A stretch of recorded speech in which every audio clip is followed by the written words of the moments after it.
I'm not sure what the astrophysical formula is, but every summer, as the Earth's equator tilts further and further away from the sun, the days get longer and longer, and somehow it seems as if the minutes and seconds get longer too, especially when you're counting down the last week of school. Just ask my brother Pete. Time simply slows down. Bite my scab! It's frustrating, especially when your very own personal superhero, Archie, the strongest man in the world, is outside waiting for you. As for me and my best friend Ellen, we had to deal with this beast. Science teacher, Mr. Porchman. A total ear gouger, famous for two things. One, chest hair you can see right through his shirt, and two, assigning this deadly final paper on the last week of school, just to watch kids flop around like trout on a hot sidewalk. For one more week, you troglodytes are mine.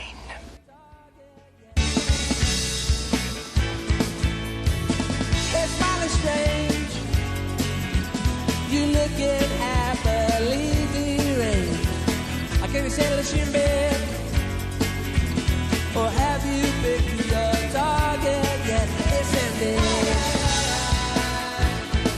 Don't your dog bite? It's ended.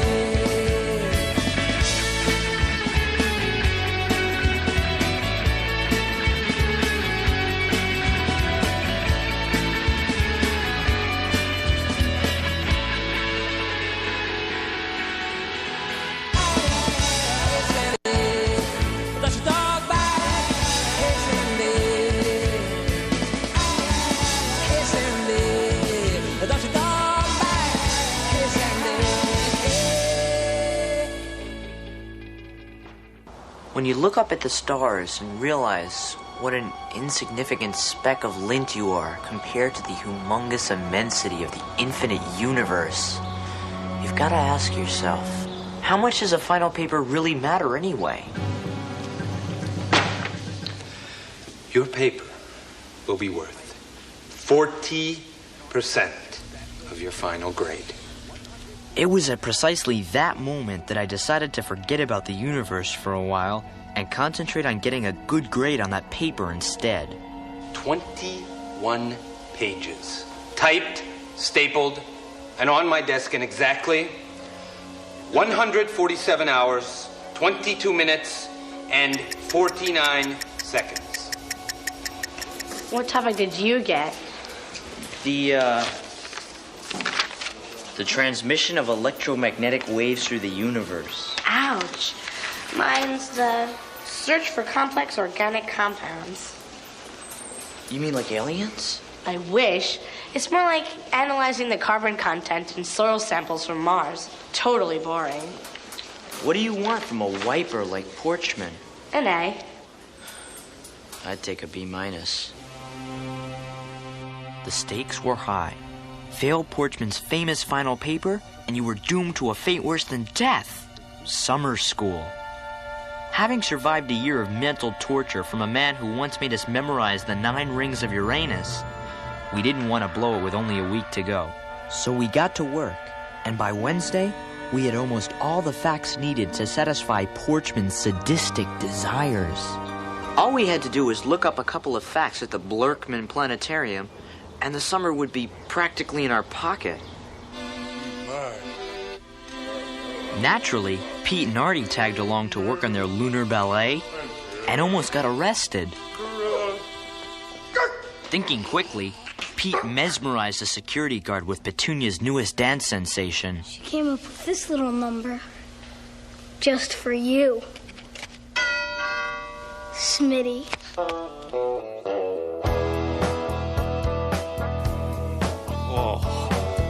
shake it, baby. After that, the planetarium was at their mercy. As for us, we were minding our own business at the Big Bang exhibit when this geek from our science class started following us. Oh, it's Joe Jones. I think every school has its own Joe Jones. You know the type. Bad haircut, dresses funny, smells a little like steamed vegetables. This particular Joe Jones joined our class somewhere in mid-December. Nobody knew too much about him, except that he only ate ketchup at lunch, had a terminal case of static cling, and always had this blue radio plugged into his ear. It's supposed to hail tomorrow. There was also this rumor that his cowlick always pointed magnetic north. It was pretty weird stuff. But as I was about to find out, the weirdest thing of all was the one thing we had in common. They called it the greatest game ever played, you know. What? The 1958 NFL Championship game between the Baltimore Colts and the New York Giants. First sudden death overtime game played in history. Ever heard about it? Heard about it? It's my favorite game of all time. 7 minutes into overtime, and Johnny Unitas hands off to Alan Amici, who takes it in from the one. Colts win 23-17. Best game I ever saw. Wait, how could you have seen it? It happened 34 years ago. Of course I didn't actually see it. I just read about it in a book. You want to know something interesting? Right here in this star system, 365 billion miles away, that game was just played for the very first time. What do you mean? It's simple. Joe explained that after the 1958 game was over, the TV waves that carried the broadcast kept going out deeper and deeper into space. After 34 years of traveling at the speed of light, the waves had gone far enough to bring the game to the Alpha Centauri star system. Wow. So that means if there's intelligent life out there, they would have just seen Johnny Unitas play for the first time. Exactly. Johnny U and the Universe. Now that's a research paper I could get into. It's brilliant. You should do it. Right. I like Johnny U, but not enough to risk summer school. You have to, Pete. It's perfect. The first 3 letters in Unitas are the same as the first 3 letters in Universe. Think about it. Johnny U and the Universe. Yeah, I like that. Let me write that down.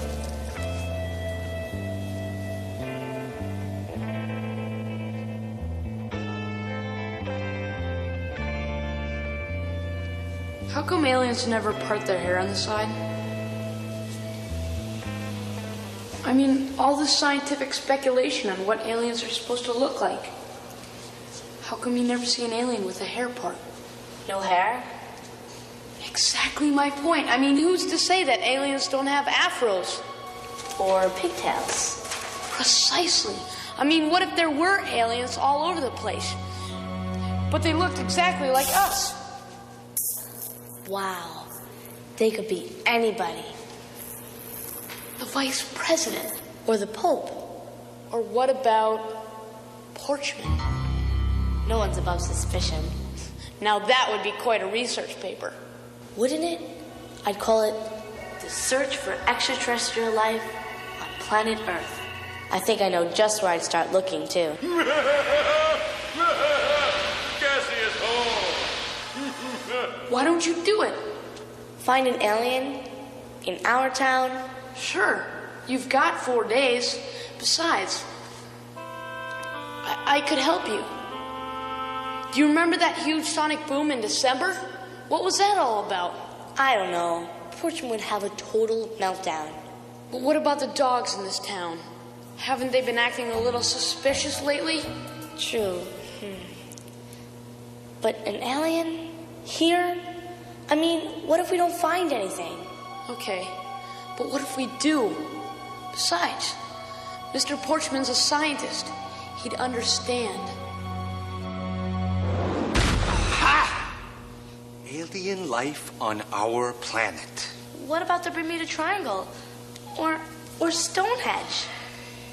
Some scientists say that aliens may have arranged stones in order to predict eclipses. Young lady, the only stones that need arranging are the ones in your head. How dare you presume to discover in 4 days what all of science has never been able to substantiate in 1,000 years? Maybe they just weren't looking in the right place. Where is is that hall pass? And you, isn't your topic electromagnetic waves? It still is, but I want to concentrate on the waves carrying the 1958 Colts-Giants game into outer space. My paper will explore the cosmic connection between Johnny Unitas and the universe. Oh, no, it won't. It won't? Not unless you want to spend your summer in here with me, studying the gas plasma densities of neutron stars. I suggest you stick to topics that are science fact, not science fiction. Once I started staring at his chest hair, I was a goner. I was powerless. It's gonna take more than chest hair to stop me, I'll tell you that. You still want to do it? Definitely. But what about the almighty Porchman? I don't care. I'm not doing it for him anyway. I'm doing it for science. I'm gonna do it too. For Johnny U. And just like that, in roughly the time it takes a supernova to go critical, we risked everything in the hopes of making our own cosmic connection. Some astronomers begin their intergalactic research with the help of giant radio telescopes. I began mine with a 3-page letter to the great Johnny U. Why was I so obsessed? I'm not sure I can explain it. I never saw Johnny U play a game. I've never even been to Baltimore. My friends, who are fans of superstars like Randall Cunningham, think I have brain damage. I tried showing them the picture that started my worship of Johnny U. Pete, the guy's not even in color. But somehow, I don't think they fully understood his majestic splendor. I don't know. Every time I look at it, I see a man who played each game as if the fate of the entire universe depended on him and him alone. I was beginning to think I was the only one left who still believed in Johnny U. But now that Alpha Centauri had gotten their first look at number 19, maybe I wouldn't be alone. I had no idea if Johnny U would understand what I was talking about. But at least Joe Jones seemed to. It was Unitas at his best. 1 minute and 3 seconds left. Colts down by 3. No timeouts, so Johnny U diagrams the play in the dirt. The only thing is, the ground is frozen solid. So what does he do? He gouges it out using his thumb like a carpenter's chisel. I never heard about that. He'd do anything to win, whatever it took, no matter what the cost. He was a warrior, Pete. He fought for all of us. Despite Joe's enthusiasm, I have to admit we were still a little uneasy about being seen with him at school. So when we needed his help on Ellen's alien test, we snuck him up to our secret place on the roof.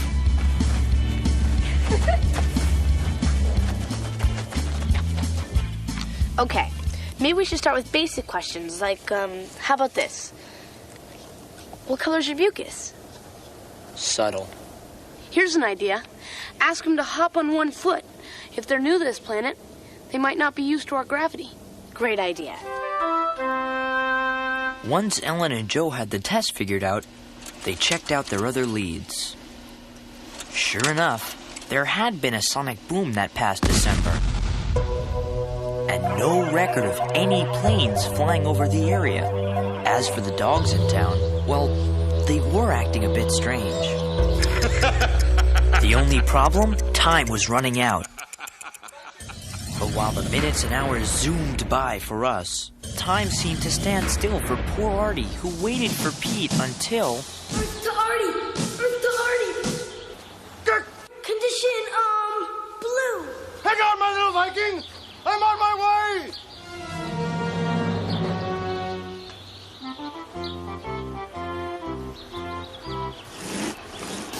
It was a game of death dodgeball, and Pete was seconds away from annihilation. Hit me with your best shot. Then, out of nowhere... Your pitiful weapons are useless against us!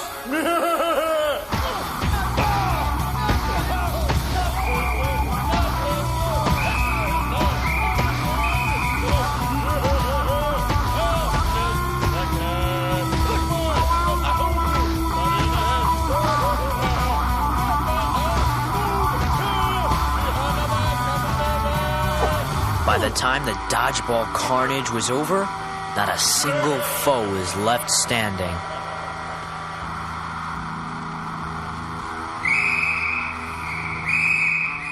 Even though he's the strongest man in the world, Artie was still no match for detention.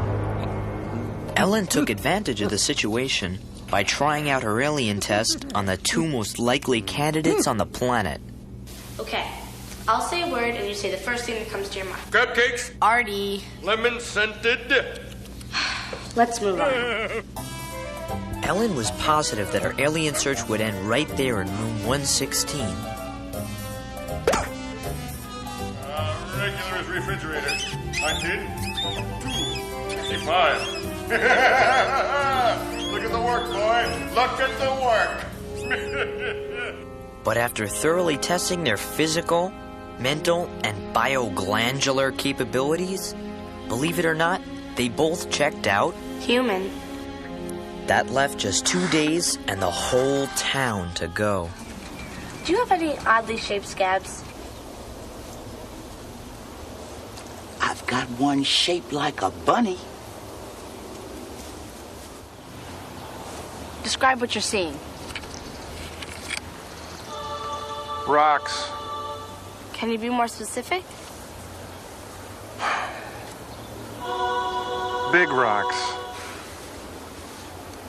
Is there anything about yourself that you consider abnormal? Abnormal? No, I don't think so.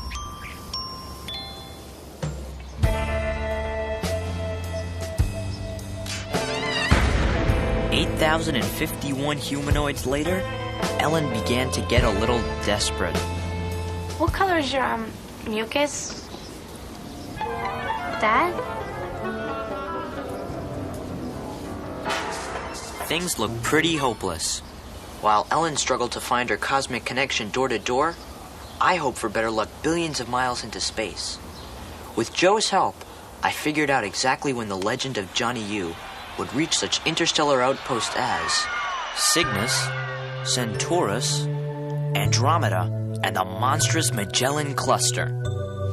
That was the easy part. The hard part was tracking down an expert, somebody who had actually played in the famous championship game. That somebody was Art Donovan, the defensive tackle for the Colts from 1950 to 1963. He was my last hope, the only person who might help me unlock the mysteries of Johnny U and the universe. Huh? Okay, it's like this. The TV signal that carried the game kept going out into space until finally, after 34 years, it reaches the Alpha Centauri star system. You mean Martians are gonna see my ugly mug on some kind of space TV? Yeah, but they're also gonna get their first look at Johnny Unitas. I'll tell you what, Johnny U's kisser wasn't much to look at either. Yeah, but what about the way he played? Didn't it always seem like he knew the fate of the world was depending on him? Like that time in the game where he gouged in the dirt with his fingernail? You remember that? Dirt? Oh, Mr. Donovan, doesn't it mean anything to you that the first three letters in Unitas are the same as the first three letters in Universe? Well, the first three letters in my last name is the first three letters in donuts. And you don't see me making a big deal out of it. By the way, does somebody have something to eat around here? So much for solving the mysteries of the universe. Oh, thank With you. only 23 hours left until doomsday, I had nothing. No lunch, no paper, and just when I needed him the most, no Joe Jones. Nobody had seen him all day. He had simply disappeared. After all that we've been through, how could he let us down now? I don't know. Maybe he has his own problems to worry about.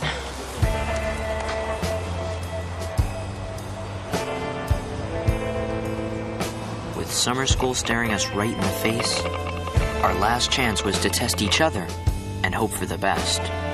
Human, right? Pretty much. Now test me.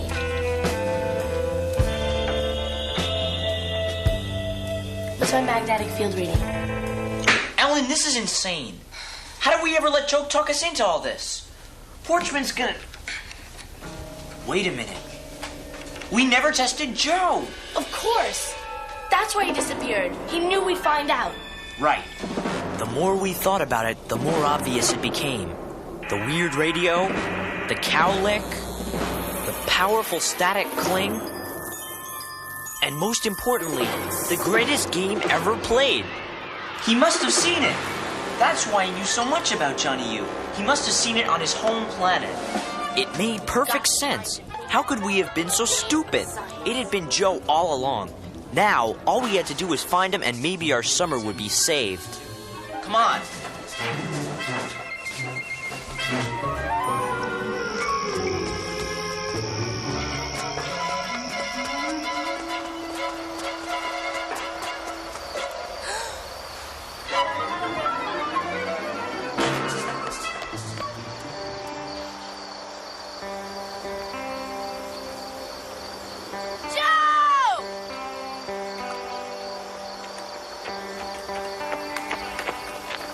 Joe!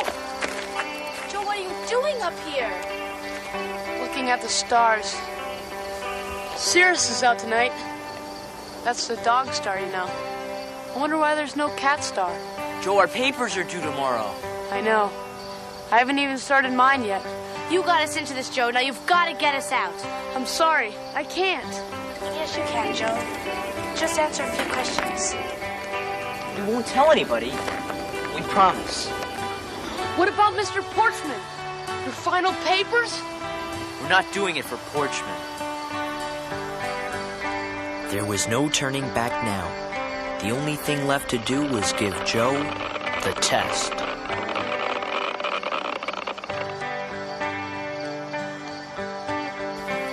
Can you help for us? I'll try. One by one, Ellen went through all 39 questions, including one for me about Johnny U and the universe. Finally, at precisely 12 o'clock midnight, Ellen's search for alien life officially ended. Welcome to Earth, Joe. Joe answered all our questions about where he came from and how he got here. And then, he answered the hardest question of all. If you didn't want us to find out about you, why did you get us started on this whole alien search? I was lonely, I guess. Until that day at the planetarium, you guys wouldn't even go near me. I was a nobody. But then everything changed. We were a team. I didn't want it to end, but I knew it had to. Sooner or later, you'd find out what I really was. I think we figured out what you were about 2 days ago. You did? Yep, a friend. And that's how we finally made our cosmic connection. 15, 14. The next day, as Porchman counted down the seconds until doomsday, his chest hair had its same hypnotic power over me. But I had no problem keeping Joe's secret a secret. 7, 6, 5, 4, 3, 2, 1.